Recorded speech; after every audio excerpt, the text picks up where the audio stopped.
Good morning, good afternoon, good evening, and good night again. Making a video in regards to Thomas Massie's election in Kentucky. He lost it. Whatever side of the political spectrum you were on, this should enrage you.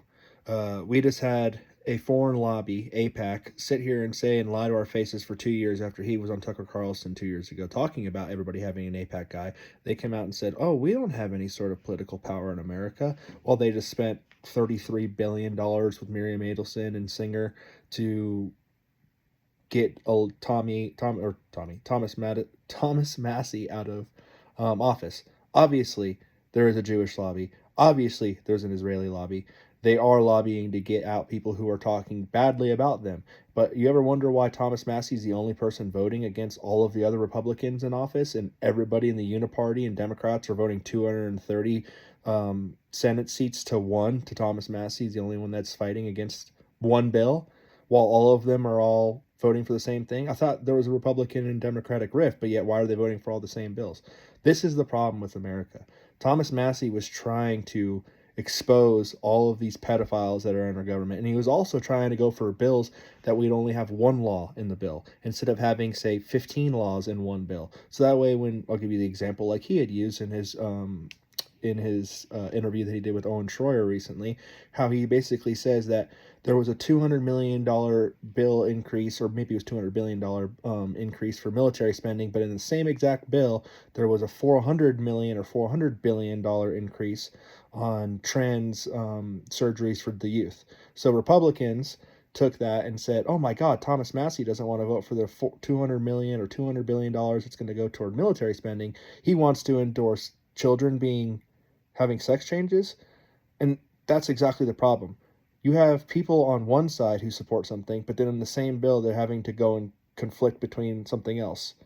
Why? Why can't we just have one bill for one law, one bill for one law? Because that's how we are in the situation that we're in. That's why we have this mass censorship in America. That's why people can't talk about the things that we're talking about. Why you can't boycott foreign countries for all their bombing children and blowing up kids and dropping apartments on children's heads, starving children, starving parents and women. I'm not even going to talk about the men. We'll just talk about the women and the children who have been slaughtered over there, who've been starved to death. And they say, oh, it's Hamas and these tunnels that Israel was building in 2006 and admitted to building in these fucking hospitals or wherever it might have been. I'm done. You should be done. Say something. Use your voice. You have it. It's the First Amendment for a reason. The Second Amendment is there to follow it just in case you need to defend the first. I'm not promoting violence, but we need to start speaking up.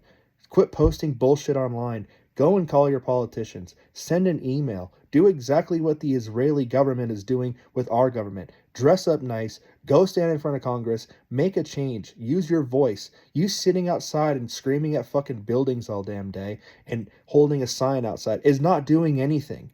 That are the Israeli government doing that? Is the Israeli lobby doing that? Are they standing outside and holding signs and bitching at politicians through a fucking street corner? No, they're inside Congress and they're rubbing or greasing palms and rubbing elbows with each other because they're making. That's how you make change.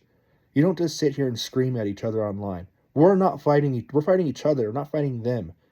And they're funding all of these protests. Why do you think that there was no civil unrest during the Epstein trials and all these things that were going on? Because they know that it was going to expose them. They're funding all the protests in the first place. That's why we have these things.